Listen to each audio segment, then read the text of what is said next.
Muy buenos días, tardes, noches, de cualquier parte del mundo donde se encuentre. Una vez más, para mí es un inmenso placer estar acá, entrevistando, haciendo esta ronda de entrevistas con mis compañeras, paisanas, colegas, Virginia Vanderbilt desde España, Luisa Teresa Hernández desde Portugal y yo, Arlenis Vallés desde Venezuela. Como siempre, nuestros entrevistados son siempre de altura y para nosotros siempre un inmenso placer que galardonen, que adornen, que brillen en nuestro espectáculo, en nuestro programa, entre mujeres y hombres, un libro, una historia. Bienvenidos a todos y en esta oportunidad voy a hacer referencia, voy acá a hablar de una persona muy particular que haré lo posible por resumir su currículum y posteriormente darle el pase. En esta oportunidad tenemos el inmenso honor de entrevistar a un exitoso médico, escritor, investigador, nutricionista, poeta y multireconocido de manera científica. Él es el doctor Bernardo Ebrí Torné, español, vive en Zaragoza, y realmente es este tipo de personajes que uno siente honrado de conocer en la vida, ¿saben? Porque tienen una capacidad y una versatilidad para dejar una huella en el mundo, que es placentero conocer este tipo de personas que suman al planeta, que suman a la humanidad. Y ya, haciendo el resumen, se van a dar cuenta por qué lo digo. Y el motivo por lo cual lo tenemos acá es para promocionar su libro titulado, o mejor dicho, la trilogía, La otra cara de la medicina. Una trilogía que consta 3 volúmenes. Primer volumen, ¿qué es el ser humano? Segundo volumen, El hombre ante el dolor y la muerte. Tercer volumen, ¿hacia dónde vamos? Ahora haré un pequeño resumen de él como tal, y me encantó muchísimo la manera en que él se refiere a sí mismo, porque lo primero que destaca es su humanidad. Casado, 5 hijos, 8 nietos. Eso es lo primero que él escribe en su resumen. Y me llamó mucho la atención porque no suelen los hombres eh, tomar esta prioridad a la hora de escribir su currículum. Y por eso, doctor Bernardo, un inmenso placer tenerlo acá con nosotros. Él es médico en medicina interna y anatomía, experto en nutrición con diplomados en homotoxicología y medicina biológica. Muchos son los reconocimientos, muchos, profesionalmente hablando y desde como investigador. Entre ellos, voy a nombrar solo algunos de los tantos que me pareció interesante destacar acá. Premio Extraordinario de Licenciatura por la Universidad de Zaragoza en 1972. Premio de la Academia General Militar en el año 1971 y 72. Premio a la Mejor Comunicación MIR a nivel nacional. Premio correspondiente de la Real Academia de Nobles y Bellas Artes de San Luis de Zaragoza en el 2015. Cum laude en reconocimiento a su extraordinaria contribución y en the Cum Journal of Medical Science, octubre 2023. Escritor de varios libros. Hablaremos en esta oportunidad solo de la trilogía, La otra cara de la medicina. Muy bien. 3 volúmenes, obra paramédica, pretende ser un grito esperanzado en medio de esta sociedad materializada, resaltando la relación entre la crisis existencial, equivalente psicosomático y síntomas físicos, que ya él profundizará en esta entrevista. Intenta analizar al hombre desde su fisiología y psicología, primer volumen, desde su enfermedad y Apertura a la Trascendencia, segundo volumen, desde su inserción social al mundo de la cultura y la salud, tercer volumen. Para seguir a este brillante médico, pueden hacerlo a través de www.ebri.es y damos la bienvenida al doctor Bernardo Ebri Tornés. Bienvenido, doctor. El espacio es suyo. Pues muchas gracias por esta invitación que han hecho a mi persona para poder matizar un poquito esta obra, ¿no? Que además es la primera que yo escribí y además se escribió como una respuesta ante el contacto que tenía con los estudiantes que puramente esperaban conocimientos estrictamente técnicos, ¿verdad? Pues cómo interpretar un electrocardiograma, cómo unos análisis, cómo se exploraba, pero me daba cuenta de que faltaba, diríamos, una raíz de conocimiento más humano, no únicamente técnico. Y de ahí pues que nace este libro como una respuesta, ¿no? Entonces, claro, si analizas el hombre, primeramente tienes que verlo desde el punto de vista sano, fisiológico, y además comparado con otras culturas médicas como la Ayurveda, como la medicina tradicional china, como se entiende, además que son modelos más bien energéticos, mientras que nuestros modelos académicos en la facultad son puramente materiales, anatómicos. Es decir, lo que se dice vulgarmente, pues yo no, he disecado este cerebro y no encuentro ahí nada más que una estructura, ¿verdad? Sin embargo, ¿verdad? Estas otras tradiciones rayan más en lo energético y no solo, diríamos, en lo estrictamente material. Y claro, eso es muy interesante porque además ahora a través de los conocimientos de la física cuántica, pues podemos tener un punto de engarce de cómo no se acaban las cosas aquí, el segundo volumen, con la muerte, sino que realmente hay una transformación, podríamos decir una metamorfosis. Pero es que luego te vas precisamente a la mística y a Teresa de Ávila, ¿verdad? Santa Teresa habla y compara, diríamos, como la metamorfosis de un gusanito que se transforma en mariposa. Y además, fíjense que la palabra mariposa viene del griego sige, que significa alma.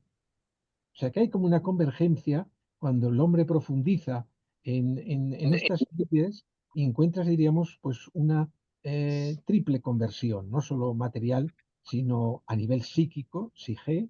Incluso, claro, una vez que estás en esa textura, el hombre se tiene que preguntar, porque la vida es caduca, ¿no? Es decir, ¿qué pasa después? Las clásicas preguntas existenciales.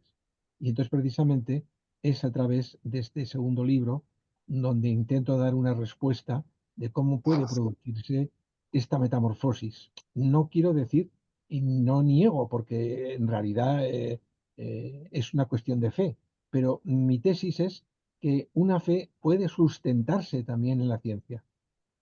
¿Eh? O sea que... Doctor, es apasionante escucharlo hablar, pero vamos a darle la oportunidad a las chicas Sí, y a mi persona a hacerle las preguntas para que usted pueda seguir extendiéndose en muy el bien. contenido del libro, ¿ok? Ya el pase, bueno, me imagino a Para mí, Virginia. sí. Muy buenas noches, doctor Bernardo Bueno, Ebri Torné, ¿no?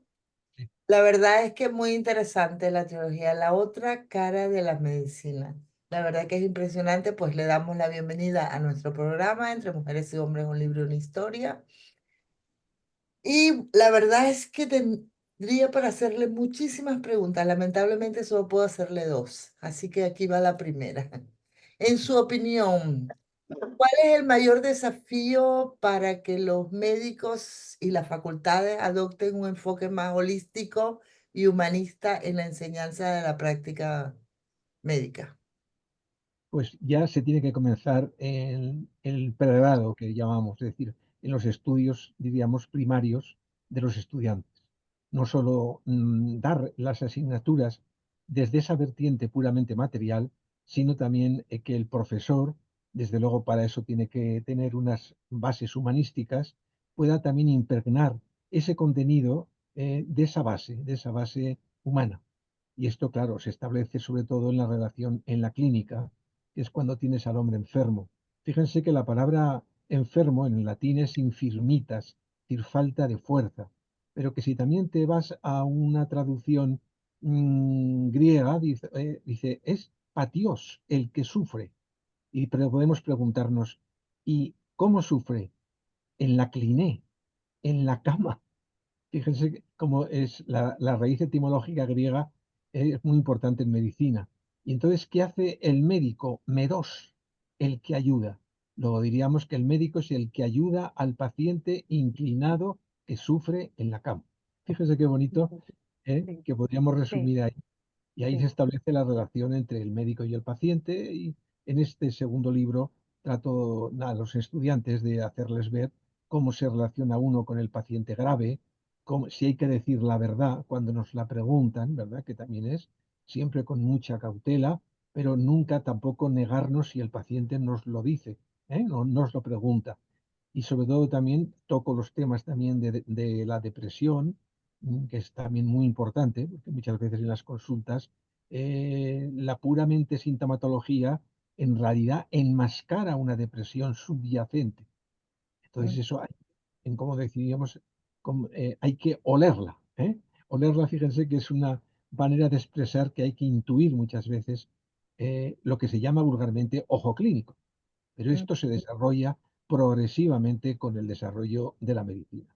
Yo también, como persona creyente, siempre cuando tengo relación con el paciente, invoco al Espíritu Santo, fíjense, para que precisamente me dé la capacidad de abrirme, de ser receptivo a lo que se me pide y a la vez yo que no cometa una iatrogenia, que significa una alteración, diríamos, de su fisiología. Porque fíjese, por ejemplo, en Estados Unidos, la tercera causa de muerte es la iatrogenia por medicamentos. Entonces, ahí Sí. para dar un medicamento Imagínate. tienes que saber por qué lo das, a quién lo das y todo hoy día en esa medicina, como decía usted, Arlenis, que es rápida, pues entonces lo que se hace es, se suple el contacto médico con el paciente con la receta rápida. Y además puramente por el síntoma. Por ejemplo, tengo tos, antitusivo. Tengo vómito, antiemético. No, no, pero hay que preguntar por qué tienes esa tos. Hay que, me explico, ¿verdad? Hay que analizarla. Perfectamente. En realidad, esto nos hace ver, y quiero que nuestros oyentes, ¿verdad? Los que nos están escuchando y viendo en este momento, pues sepan que no debemos automedicarnos, que debemos dirigirnos al médico para poder saber de dónde, por qué nos está pasando lo que nos está pasando. La verdad que es muy interesante. Mi segunda pregunta, ¿cómo cree que que las medicinas alternativas que prefieren llamar complementarias pueden integrarse de manera efectiva con la medicina tradicional en el contexto actual, ¿no? Bueno, pues esto también iniciar. Yo, por ejemplo, he dirigido algunas másters introduciendo la medicina biológica en la facultad. Entonces hay una libertad para que el alumno, incluso ya en el posgrado, no simplemente en el pregrado, sino en el posgrado, la gente se apunte y quiera participar de estas bases que además son muy bonitas porque eh, nos revelan intrínsecamente cómo actúa, diríamos, las noxas, que son las causas, cómo actúan, por qué mecanismos, que es precisamente se llama la patogenia, el origen de la semiología de los síntomas. Entonces, si explicamos esa fisiología o fisiopatología, nos da una revelación de la enfermedad mucho más comprensible y por lo tanto es como si desmenuzásemos, diríamos, los mecanismos intrínsecos que nos permiten luego afinar más en el diagnóstico, efectuar luego un diagnóstico diferencial con otras entidades que se asemejan pero que no lo son, y luego dar una terapia que es muy variada, desde regular la dieta, como ustedes decían, el aspecto Ujú. nutricional, sobre todo evitar hábitos tóxicos, tabaquismo, exceso de alcohol, etcétera, etcétera, hacer un ejercicio reglado y progresivamente pues introducir, si merece la pena, algún medicamento que actúe regulando estas funciones. Y ahí está la medicina complementaria, porque es muy respetuosa con el organismo, es escasamente iatrogénica y además, claro, hay que estudiarla. Por ejemplo, las bases homeopáticas de lo que se llama el similia similibus curentur, que quiere decir lo semejante se cura por lo semejante, que ya lo describió Samuel Hahnemann, ¿eh? Pero además en diluciones bajísimas, que realmente rebasan el número de Avogadro. Es decir, que ahí intentas ver si hay una molécula y aparentemente no la detectas, pero que sin embargo se sabe que a través de la memoria del propio agua se transmite la información. ¿Eh?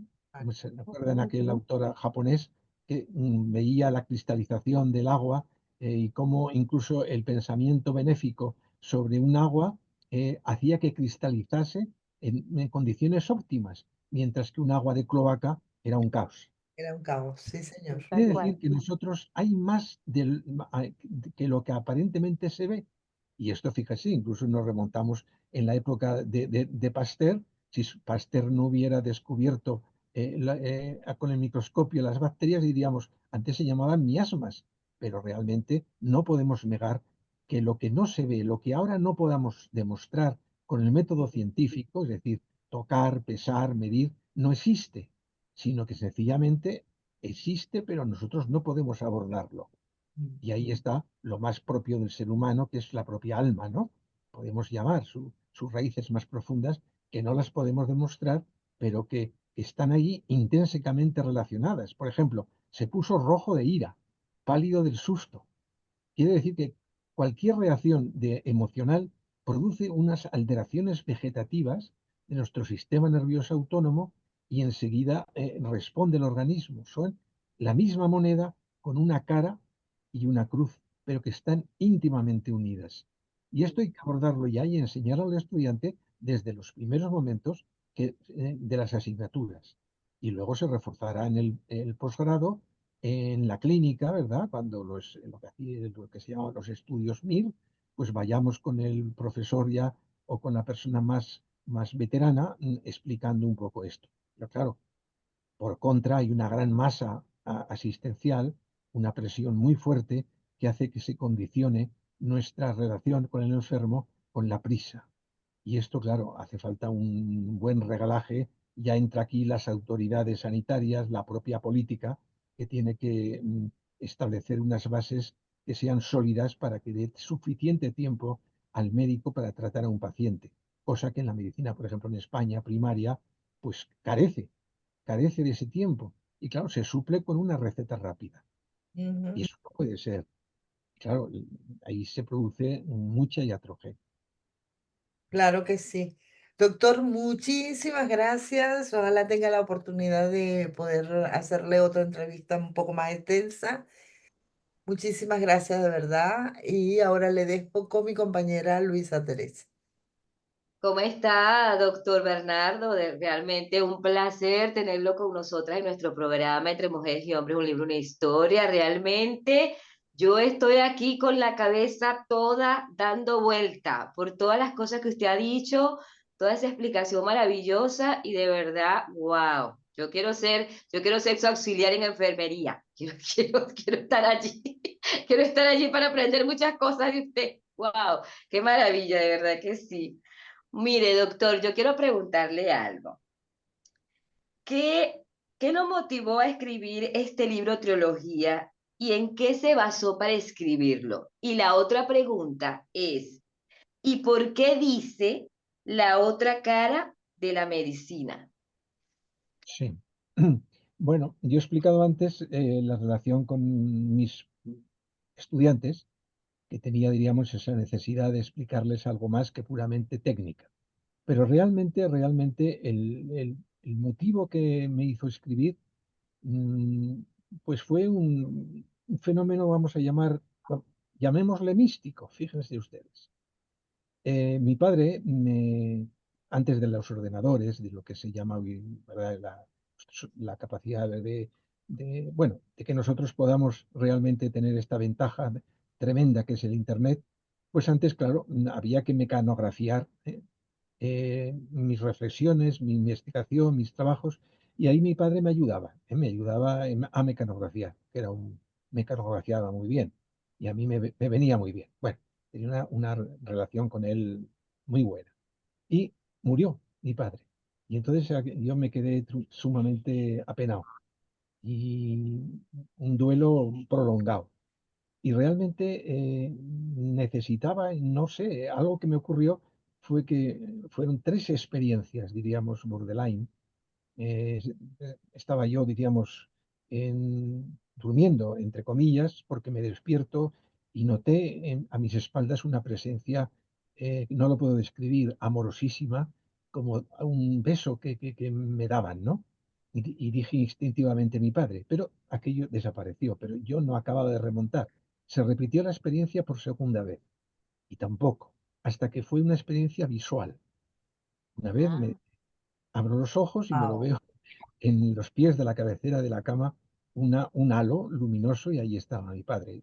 Telepáticamente, porque no hay palabras, pregunté si se encontraba bien, no me contestó, pero esa presencia me embargó. Y aquello ya fue definitivo. Supe que mi padre estaba bien, estaba gozoso, y entonces, claro, luego con mi mente científica dije, pero ¿qué me ha pasado? ¿Esta ha sido una alucinación? Eh, no, generalmente nos enseñan en medicina que las alucinaciones pueden ser consecuencia de enfermedades mentales, por ejemplo, una esquizofrenia. Pero claro, la esquizofrenia realmente lleva a la disgregación de la personalidad del individuo, ¿eh? Pero claro, todo esto a mí me hizo madurar más, entonces lo que hice fue buscar cantidad de bibliografía para explicarme estos fenómenos.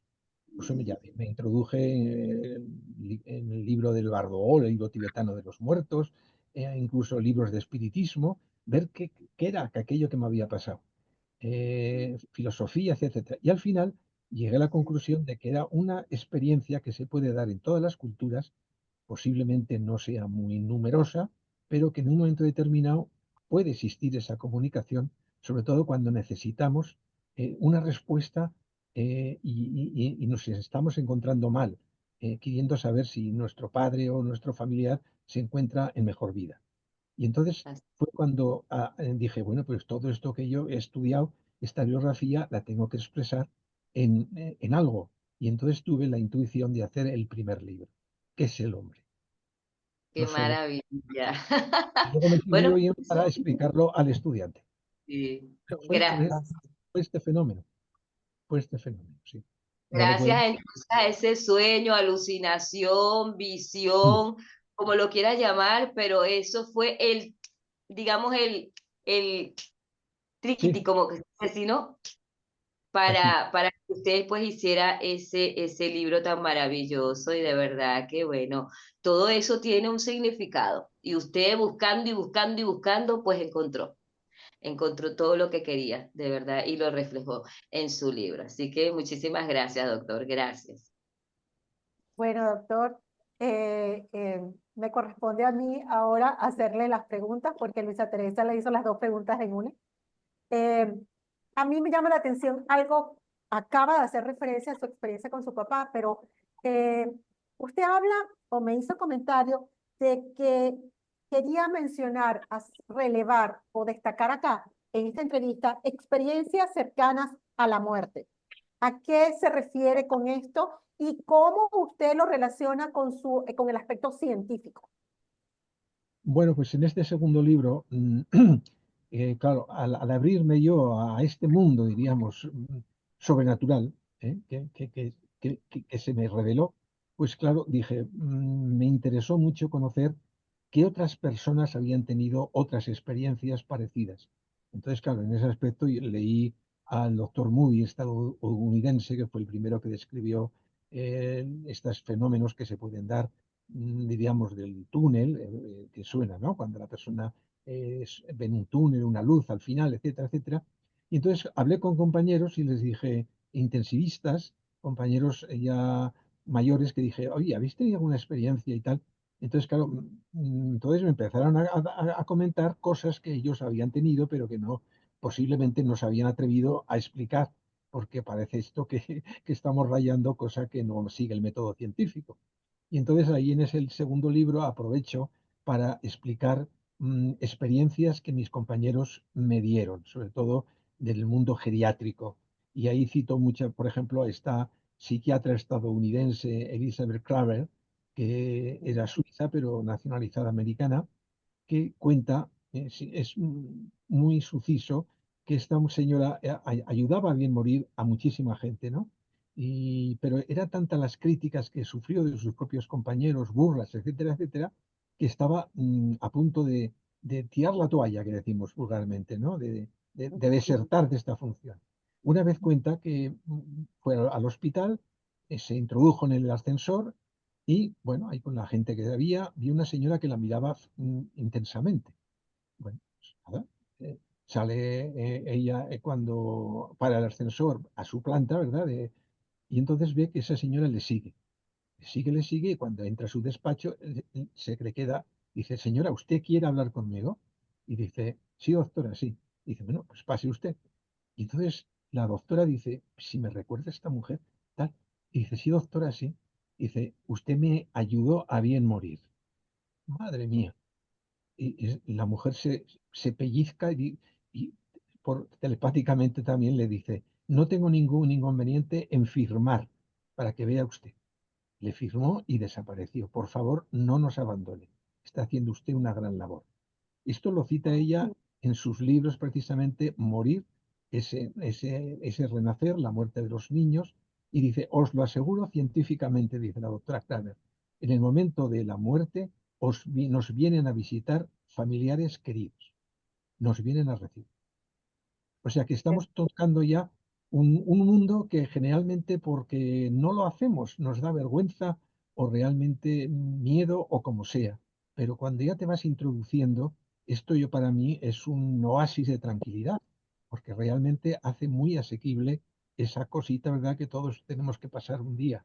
¿Eh? Y entonces en este segundo libro trato, diríamos, de explicar estos fenómenos y hoy día tengo la alegría de que ya hay mucha gente científica que se está introduciendo. Ahí también sé un cirujano catalán que está hablando mucho, además aparece en Internet, que relaciona la física cuántica tratando de explicar estos fenómenos, ¿no? Pero es que para que vean únicamente cómo en realidad si nosotros fuéramos de fuera adentro, pues diríamos, de fuera adentro tenemos nuestros tejidos, nuestros órganos, tejidos, vamos descendiendo nuestras células, estructura celular, estructura atómica, estructura subatómica, fíjense, partículas elementales, fotones, electrones, neutrones.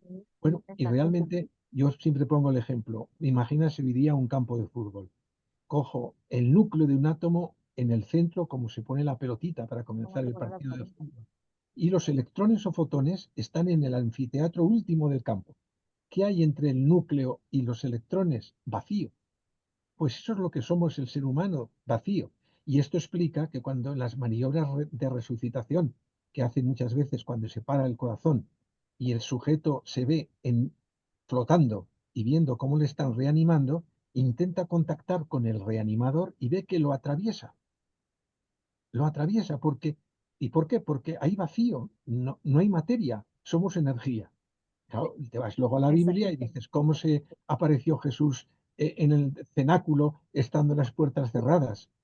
Entonces, si tienes una cultura ya bíblica, etcétera, etcétera, ves que todo converge, que todo está unido. Y eso es maravilloso, porque no solo estamos trabajando una pura vertiente material, estamos ampliando. Y hoy día esto se llama un sentido holístico. Esto es el nuevo paradigma, en el cual, fíjense ustedes, el observador modifica lo observado.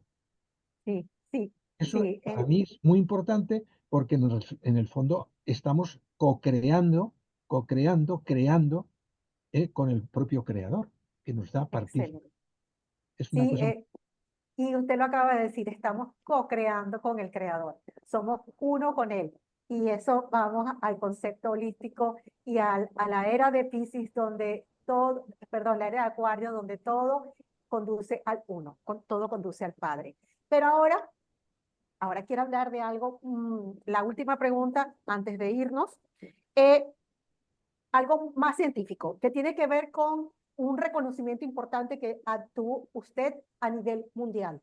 Y es el programa Edad Ósea Endocrinología Pediátrica, doctor. Yo lo escribí tal cual lo leí, pero no, me gustaría saber, me gustaría saberlo para que se lo comunique a toda nuestra audiencia, qué de relevante es este programa a nivel mundial que le otorgó un premio internacional y el servicio a la humanidad, en especial a los niños. Bueno, pues y esto comienza ya en mi tesis doctoral, que trabaja con fetos, luego utilizando también radiografías de niños, creé un método de medición de la edad ósea en el pie. Y luego hice un estudio de 5.225 niños con la mano, y que eso me dieron el primer premio de investigación del Colegio de Médicos aquí de Zaragoza. Bueno, en realidad después introduje en un estudio longitudinal llamado Andrea Prader, porque con la colaboración también del doctor Fernández Longas, que era el jefe de servicio de endocrinología de Miquel Servet de Zaragoza, me dejó las radiografías que él hacía a sus niños desde nacimiento. Cada año, en la fecha del cumpleaños, les hacía una radiografía de mano, hasta llegar a los 20 años.